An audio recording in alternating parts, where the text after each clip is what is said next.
ብሔራዊ የደህንነት ምክር ቤት ሚያዝያ 1 ቀን 2017 ዓ.ም ባደረገው ስብሰባ ሀገራዊ፣ ቀጣናዊና ዓለማዊ ሁኔታዎችን ገምግሟል። ኢትዮጵያ ለዘመናት ፖለቲካዊ፣ ኢኮኖሚያዊ፣ ማህበራዊና ዲፕሎማሲያዊ ስብራቶች ገጥሟት ነበር። እነዚህን ስብራቶች በመጠገን ወደ ብልጽግና የምታደርገውን ጉዞ እያፋጠነች ትገኛለች። እስካሁን የጀመረቻቸው ሪፎርሞች እየተሳኩም፣ የወጠነቻቸው ኢኒሼቲቮች ፍሬ እያፈሩም፣ በዓለም አቀፍ መድረኮች ያላት ተሰሚነት እየጨመረ ብሔራዊ ጥቅሞቿን ለማስከበር የምታደርገው ጥረት ውጤት እያስመዘገበ መሆኑ ለዚህ ምስክር ነው። ከዓለም አቀፍ የፋይናንስ ተቋማትና አጋሮች ጋር በተደረጉ ውይይቶች እየተገኙ ያሉ የፋይናንስና የኢኮኖሚ ድጋፎች ለፖለቲካዊ፣ ኢኮኖሚያዊና ማህበራዊ ሪፎርሞች ስኬት ያላቸው አበርክቶ ከፍተኛ ነው።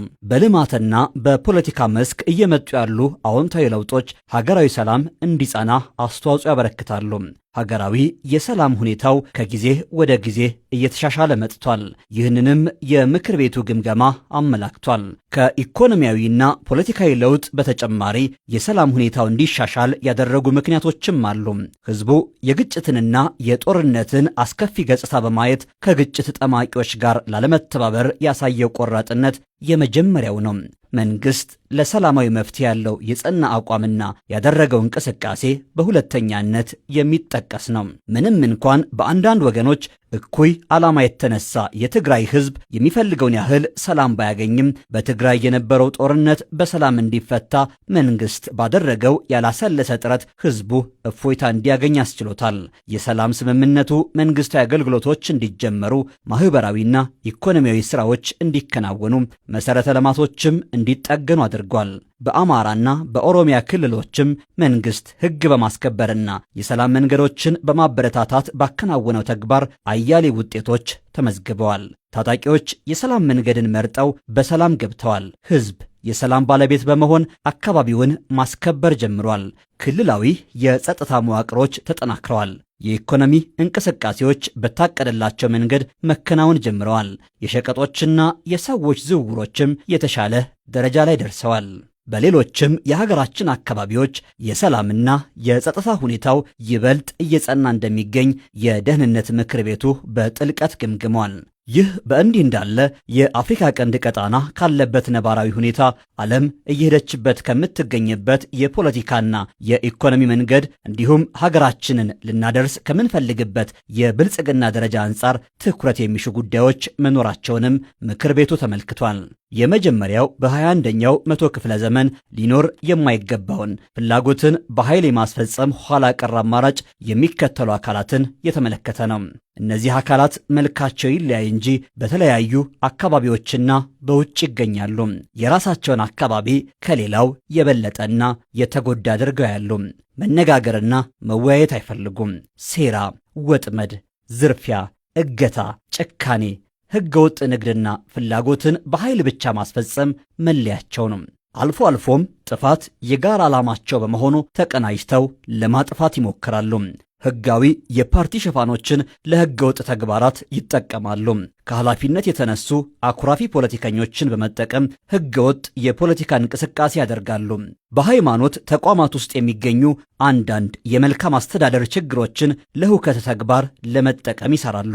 ሁለተኛዎቹ አካላት በተለያዩ ቦታዎች ተቀምጠው በሀገር ውስጥና በውጭ ከሚገኙ የኢትዮጵያ ጠላቶች ጋር በመተባበር የመንግስትን ስራዎች በማደናቀፍ የህዝብን ምሬት በመጨመርና የሐሰት ወሬዎችን በማዛመት የተጠመዱ ናቸው።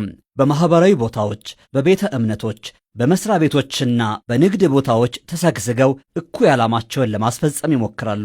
ሸቀጥ ይደብቃሉ፣ የአቅርቦት እጥረት ይፈጥራሉ፣ የውጭ ምንዛሬ ስርጭትን ይገድባሉ፣ ኮንትሮባንድ ያካሂዳሉ፣ በህገወጥ መንገድ ሰዎችንና መሳሪያዎችን ያዘዋውራሉ። በሙስና በዘመድ አዝማድና በብልሹ አሰራር ህዝብ እንዲማረር ሆን ብለው ይሰራሉ።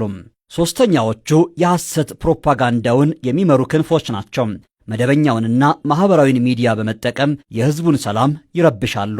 በጦር ሜዳ ሲሸነፉ፣ ሴራዎቻቸው ሲከሽፉባቸው፣ በሰልፍና በአመፅ የሚወድቅ መንግስት ሲያጡ የመጨረሻ አማራጫቸውን በመጠቀም ላይ ይገኛሉ።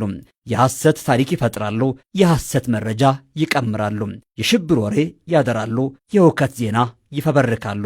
የፖለቲካ የአስተዳደርና የጸጥታ ተቋማት ከህዝቡ ጋር ተቀናጅተው በሚሰሩት ሥራ የጥፋት ኃይሎች ዓላማ እንዳይሳካ አቅማቸው ምኞታቸውም ከንቱ ሆኖ እንዲቀር ለማድረግ ተችሏል። ከነዚህ ሀገራዊ የጸጥታ ሁኔታዎች በተጨማሪ ዓለም አቀፋዊና ቀጠናዊ ሁኔታዎችም በደህንነት ምክር ቤቱ በጥልቀት ታይተዋል። የዓለም የኢኮኖሚ ሁኔታ፣ እየተከሰቱ ያሉ ውጥረቶች፣ የሽብር እንቅስቃሴዎች፣ እየታወኩ ያሉ የዓለም አቀፍ የንግድ መስመሮች፣ እየፈረሱና እየተዳከሙ የሚገኙ ሀገሮች፣ እየተበራከቱ ያሉ የሳይበር ጥቃቶች፣ እየተነጣጠሉ ያሉ ነባር ዓለም አቀፋዊ ትብብሮች፣ እየተፈጠሩ ያሉ አዳዲስ ዓለም አቀፋዊ ጥምረቶች በሀገራችን ላይ ሊያሳድሩት የሚችሉ ተጽዕኖ በዝርዝር ውይይት ተደርጎበታል። የተቀመጡ አቅጣጫዎች ሰላም፣ ጸጥታና ደህንነት ከፖለቲካዊ ኢኮኖሚያዊና ማህበራዊ ሁኔታዎች ጋር የተሳሰሩ ናቸው። ፖለቲካዊ ብስለት፣ ኢኮኖሚያዊ እድገትና ማህበራዊ መረጋጋት የአንድን ሀገር የሰላም የጸጥታና የደህንነት ሁኔታዎችን ያሻሽላሉ። ከዚህ አንጻር በሀገራችን የተጀመሩ ሪፎርሞችን ወደ ማጽናት ምዕራፍ ማድረስ ይገባናል። አምራችነትን ማበረታታት፣ የሲቪል ሰርቪስ ሪፎርምን በተያዘለት ጊዜና ደረጃ መተግበር፣ ለወጣቶች ስራ መፍጠርና ማሰማራት፣ የሰዎችንና የሸቀጦችን ዝውውር ይበልጥ ማቀላጠፍና ሰላማዊ ማድረግ፣ ኮንትሮባንድንና ህገወጥ ንግድን መቆጣጠር፣ የመሠረተ ልማትን ደህንነት በህዝብና በጸጥታ አካላት ማረጋገጥ፣ የተጀመሩ ኢኒሼቲቮችን በመፍጠርና መፍጠን ስልት ይበልጥ ውጤታማ ማድረግ፣ የበልግና የክረምት ሥራዎችን በተገቢ ዕቅድና አመራር ለውጤት ማብቃት፣ የትምህርትና የጤና አገልግሎቶች በየትኛውም አካባቢ ፈጽሞ እንዳይቋረጡና የተቋረጡትም እንዲቀጥሉ ማስቻል አስፈላጊ ነው። ለዚህም የሚመለከታቸው አካላት ተናበው ተቀናጅተውና በጋራ አቅደው የሚፈለገውን ውጤት እንዲያመጡ አቅጣጫ ተቀምጧል። በሀገራችን በተለያዩ አካባቢዎች ያሉ ችግሮችን በሰላማዊ መንገድ በፖለቲካዊ ውይይት ለመፍታት የተጀመረው እንቅስቃሴ ፍሬ እያፈራ ነው።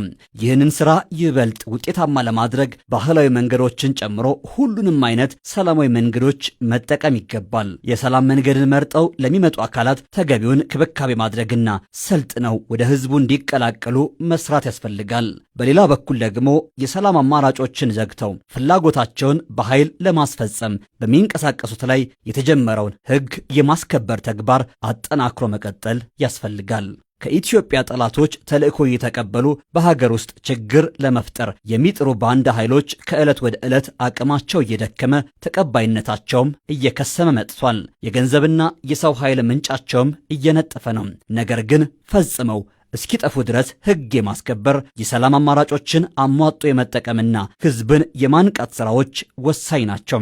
ይህን ካለፈው በበለጠ ለማከናወን የሚያስችል ስልትና አቅጣጫም በደህንነት ምክር ቤቱ ተቀምጧል። ለዚህም የሚመለከታቸው የፌዴራልና የክልል አመራሮች በዕቅድ የተቀመጠውን ፈጥነው በመተግበር ውጤት ማምጣት እንዲቻል አቅጣጫ ተቀምጧል። በተለያዩ መዋቅሮች ተደብቀው ሽብር የሚነዙ የመንግስትን ሥራ የሚያስተጓጉሉና ህዝብን የሚያማርሩ የተለያዩ ሚዲያዎችን በመጠቀም የሐሰት መረጃ የሚያሰራጩ አካላትን በመረጃና በማስረጃ ላይ ተመስርቶ ለማጥራት የተከናወነውን ተግባር ምክር ቤቱ በአድናቆት ተቀብሎታል። አሁንም ቢሆን ግን እነዚህን አካላት ለማወቅ ለህግ ለማቅረብና ለማጥራት የሚያስችል ሥራ ይፈለጋል። ለዚህም በህግ በጸጥታና በሌሎች አካላት የሚከናወነው ተግባር ተጠናክሮ መቀጠል እንዳለበት ምክር ቤቱ ወስኗል። ከሚመለከታቸው የሀገር ውስጥና የውጭ አካላት ጋር በመነጋገር እነዚህን የወሬ ጌቶች ለህግ ለማቅረብ የተጀመሩ ሥራዎች ይበልጥ መቀጠል አለባቸው። ሐሰተኛ መረጃዎቻቸውን ህዝብ እንዲያውቅ የማድረጉ ተግባር አቅምና ስልት ጨምሮ መከናወን አለበት። ከዚህም ባሻገር አግባብነት ባላቸው የሀገራችን ህጎች አማካይነት ተገቢውን ህግ የማስከበር ሥራን ለመስራት የሚመለከታቸው ሁሉ አቅደውና ተቀናጅተው እንዲሰሩ አቅጣጫ ተቀምጧል። የተደራጁ የኢኮኖሚ ወንጀሎችንና አሻጥሮችን ማምከን ብሎም ፈጻሚዎቻቸውን ለህግ ማቅረብ ወቅቱ የሚጠይቀው ተግባር ነው። ከየትም አቅጣጫ የሚነሱ ህገወጥ የሰዎች የሸቀጦችና የመሳሪያዎች ዝውውሮችን የሚከላከሉና የሚያስተካክሉ ህጋዊና ተቋማዊ አሰራሮችን መዘርጋት ተገቢ ነው። የገንዘብ የኢኮኖሚና የአስተዳደር ተቋማት ከጸጥታ አካላት ጋር በመቀናጀት አስፈላጊውን አስተዳደራዊና ህጋዊ እርምጃዎችን እንዲወስዱ አቅጣጫ ተቀምጧል። የኢትዮጵያን ዓለም አቀፋዊ ተሰሚነት የሚያሳድጉ የዲፕሎማሲ ውጤቶች እየጨመሩ መጥተዋል። ይህን ይበልጥ በማስፋፋትና በማጠናከር የኢትዮጵያን ብሔራዊ ጥቅም በዓለም አቀፍ ደረጃ ማስከበር ተገቢ ነው። በተለይም ደግሞ የኢትዮጵያን የባህር በር የማግኘት መብት ለማስከበር ዲፕሎማሲያዊ፣ ሕጋዊና ሰላማዊ መንገዶችን መሰረት አድርጎ የተጀመረው ስራ በተጀመረው ግለት እንዲቀጥል የሚያስችል አቅጣጫ ተቀምጧል። በአፍሪካ ቀንድ ቀጣና ያለው ሁኔታ እንዲረጋጋ፣ ለህዝቦች ኢኮኖሚያዊና ማህበራዊ ትስስርና እድገት ምቹ እንዲሆን፣ ውጥረቶች እንዲረግቡና ችግሮች በሰላማዊ መንገድ እንዲፈቱ ኢትዮጵያ የያዘችው አቋም ለዘላቂ ሰላምና እድገት ቁልፍ መሆኑን ተመልክተናል። በመሆኑም በቀጠናው ላይ ተገቢ የሆነውን ሚና ለመጫወት የሚያስችል አቅጣጫ በምክር ቤቱ ተቀምጧል። ኢትዮጵያ በአሁናዊው የዓለም የፖለቲካና የኢኮኖሚያዊ ሁኔታ ውስጥ የፖሊሲ ነፃነቷን አስጠብቃ ጥቅሞቿን አስከብራ ተገቢ ሚናዋን እንድትጫወት የተሰጠው ጥበብ የተሞላው አመራር የሚደነቅ ነው።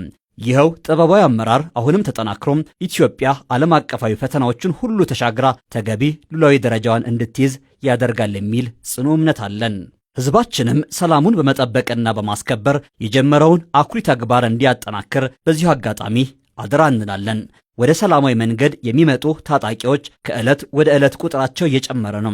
እነዚህን ታጣቂዎች ተቀብሎ ወደ ሰላማዊ ህይወት ለመመለስ የህብረተሰቡ ተሳትፎ ምትክ የሌለው ነው። በመሆኑም ለዚህ ስራ የተቋቋሙ አካላት ከማህበረሰቡ ጋር ይበልጥ ተቀናጅተው እንዲሰሩ አቅጣጫ ተቀምጧል። በኃይልና በአመፅ ፍላጎትን የማስፈጸም መንገድ ከሽፏል። ውጤት እንደማያመጣም በተግባር ታይቷል። ይህንን መንገድ በማወቅም ሆነ ባለማወቅ የተቀላቀሉ ወገኖች ወደ ሰላማዊ የሐሳብ መድረክ እንዲመጡ ጥሪ እናደርጋለን። መንግስት ለሰላማዊ ውይይት ዛሬም ዝግጁ መሆኑን ደጋግመን እናረጋግጣለን። የጸጥታና የደህንነት ተቋማት የሀገርን ሰላምና ደህንነት ለመጠበቅ እየከፈሉት ያለውን መስዋዕትነት ምክር ቤቱ አድንቋል። የሀገራችን ሁለንተናዊ ብልጽግና እስኪረጋገጥ ድረስ የጀመራችሁትን የአርበኝነት ተግባር እንድታጠናክሩ ደግመን አደራ እንላለን። ዓለም አቀፉ ማህበረሰብ የኢትዮጵያን የሰላምና የልማት ስራዎች በመደገፍና እያስመዘገበች ላለችው ለውጥ ዕውቅና በመስጠት ላደረገው አስተዋጽኦ ምክር ቤቱ ያመሰግናል። ኢትዮጵያ በቀጠናው በአህጉሩና በዓለም አቀፍ ደረጃ ሰላምንና ደህንነትን ለማረጋገጥ የነበራትንና ያላትን ከፍተኛ ሚና በመረዳት ዓለም አቀፉ ማህበረሰብ ሁለንተናዊ ድጋፉን አጠናክሮ እንዲቀጥል በዚሁ አጋጣሚ አደራ እንላለን። የሀገራችን ብልጽግና አይቀሬ ነው። ከጅምሩ የተገኙ ውጤቶችም ይህንን ይመሰክራሉ። ሪፎርሞቻችንና ኢኒሼቲቮቻችን ፍሬ እያፈሩ ናቸው። ፈተናዎች እያለፉ፣ ቋጠሮች እየተፈቱ፣ ችግሮች እየተቀረፉ በመሄድ ላይ ናቸው። የኢትዮጵያ ቀጠናዊ አህጉራዊና ዓለም አቀፋዊ ሚና ይበልጥ እየተጠናከረ መጥቷል። የሰላም የጸጥታና የደህንነት ስራዎቻችንን ይበልጥ አጠናክረን ተቀናጅተንና ተናበን በማከናወን የህዝባችንን እርካታ ለማረጋገጥ ያለንን ዝግጁነት በዚህ አጋጣሚ እናረጋግጣለን።